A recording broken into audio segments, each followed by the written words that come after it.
It's always Republican versus Democrat. So let's see what Jasmine Crockett got to say. Texas to pick up 5 seats. We have a really good governor, and we have good people in Texas. And I won Texas. I got the highest vote in the history of Texas, as you probably know. And we are entitled to 5 more seats. Just like that, we're entitled to 5 more seats. Donald Trump has basically ordered Texas Republicans to redraw their congressional map to yield 5 more Republican seats before next year's midterms. Those Republican lawmakers are doing it. They're not even trying to hide how shady it is. They're essentially redrawing the map to create 5 more Republican districts in Texas, which means 5 more Republican congresspeople in Washington, D.C. The proposed plan redraws, and I want everybody to know this, 37 of the 38 congressional districts to some degree. The primary changes, though, are focused on 5 districts for partisan purposes. These districts were drawn primarily using political performance. Each of these newly drawn districts now trend Republican in political performance. 5 new trending Republican districts. This is why crazy. Democrats in the Texas State House have fled to Illinois in an attempt to delay the scheme, and why national Democrats are beginning to realize it's time to use the power of their majorities in huge blue states to fight fire with fire. Congresswoman Jasmine Crockett, Democrat of Texas, was in the state legislature 4 years ago when she and other Democratic members left the state to try to prevent new Republican voting restrictions. She joins me now. It's how we got to know you, really. You were Texas State legislator, Jasmine Crockett. This is wild. They're not sugarcoating this at all. They're telling you what they're doing and why they're doing it. Oh, I mean, they are trying to sugarcoat it a little bit. You just played a clip of Representative Hunter, and I was there when he was giving those remarks. And when asked by another colleague whether or not they were doing this at the prompting of the Department of Justice, at the prompting of Donald Trump, he said, "I don't know what you're talking about." And they were like, but you do realize that Donald Trump said he wanted 5 seats, and this map gives him 5 seats. He's like, I haven't heard that. So I'm just like, what are we doing, right? Like, I mean, seriously, how is it that you haven't heard that? And this is just your magic number that you came up with. Yeah. Coincidentally, the same as Donald Trump's magic number. Talk to me about people across this country, Democrats in particular, who are having a personal and emotional struggle with the idea that they feel like political partisan gerrymandering, obviously racial gerrymandering is supposed to be against the law, but political partisan gerrymandering is a bad thing, and a lot of these states have moved to bipartisan commissions because redistricting does have to happen, populations change. How do you feel about the struggle that some Democrats are having with this right now? Listen, I think that the struggle is good because it means that you still have a moral compass. Unfortunately, in the government that we are enduring at this moment, there is no morality. There is nothing but lawlessness, and there is nothing but power grabs at the expense.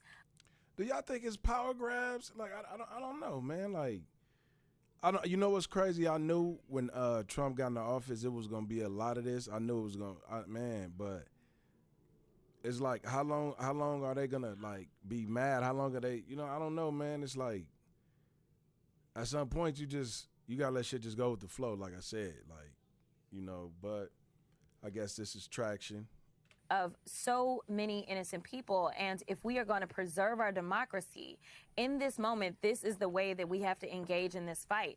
Now, once we get control back, listen, Democrats, I need y'all to listen to me clearly when I say that once we get control back, we have to be just as aggressive, if not more aggressive than the Republicans, to do right by the people. It is time for us to rebuild the trust with the American people. Unfortunately, they did not trust us, and that's exactly why we got here. It's not because Donald Trump is so great. It's not because he put up such great numbers. Unfortunately, so many Democrats stayed at home because they just did not believe that we would fight for them. But this is why I'm so proud of my former colleagues from the State House, because Texas Democrats, well, we do everything bigger in Texas, including fight as Democrats. So let's talk about what happens here. And I think this might be why some people across the country are struggling with this. This is not a Texas problem. If Texas creates 5 more House of Representative seats. I was just about That's to say, an it's not a America thing, Texas problem. right? That could be the distinction. That could be the difference between Republicans keeping hold of Congress in the midterm elections or not. No, it absolutely could be. I mean, think about it this way. Right now, the Democrats should control the House, but we don't. And the only reason we don't control the House isn't because we didn't work hard, isn't because we didn't raise money, isn't because we didn't put up good candidates, but it is because North Carolina, as soon as they ended up with a Republican majority on that Supreme Court, decided to redraw the lines again. And instead of that state being 7-7, which sounds like how that state has historically been voting, instead now the congressional delegation is 10 Republicans and 4 Democrats. They took 3 seats away from us, and those 3 seats would have made the difference in having a Speaker Johnson and a Speaker Jeffries. And, well, one of those is bigger, better, and greater than the other, and I'm sure you know which one that is.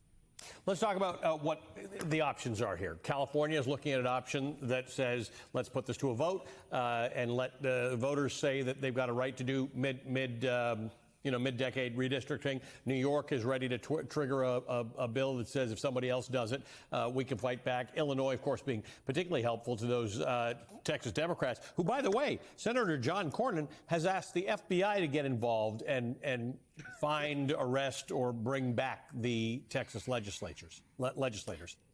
Yeah, this is interesting. Clearly, my senator. Now, listen, I'm about to tell all of MSNBC a secret. I actually don't hate Senator Cornyn at all.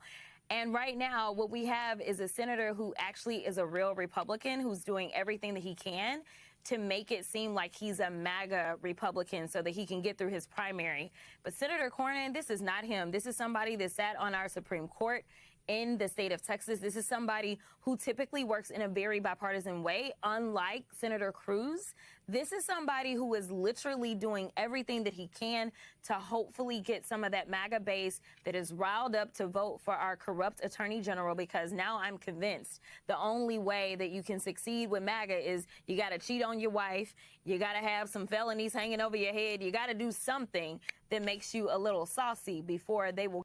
You know, I know they're going to hit the chat and they're going to be like, man, you know, she throwing blows at Trump or whatever. But, man, I think when you're in this type of dogfight, they all be throwing blows at each other. Like, I be seeing Trump with his tweets. You know, they all throw blows. It's like when it's a war, man, it ain't – it's just, it's how you strategize this shit. So, man, that's all this shit is power plays. But let me know in the comments, man, do y'all think it was lawlessness, or do y'all think, this was a power grab, that a power grab play? Like, you know what I'm saying? Let me know in the comments, man. Run it up. Let's talk.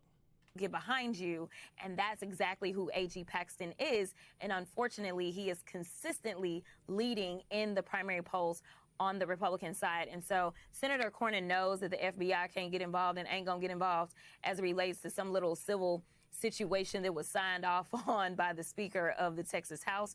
But the MAGA base won't know that. Are you concerned that Paxton might get away with this business of trying to expel Texas legislators? No, I'm not. Okay. Because I know the Texas Constitution. So the only way that he gets away with that is if our Supreme Court decides that they want to throw away our Constitution. And frankly, the only thing that we've seen these courts really stand by just a little bit has been the Constitution. And in 2021, when I broke quorum, there were a number of court cases that came about, and this particular Supreme Court said that this was a political issue, and therefore they had no ability to step in and to. Man, y'all can go watch the rest yourself if you want to. It's your boy MalReactTV. I hope to see you back on the next one. Make sure you subscribe to the channel and tap that bell notification. That's going to let you know when all the latest content dropping, and the content is coming soon. Peace.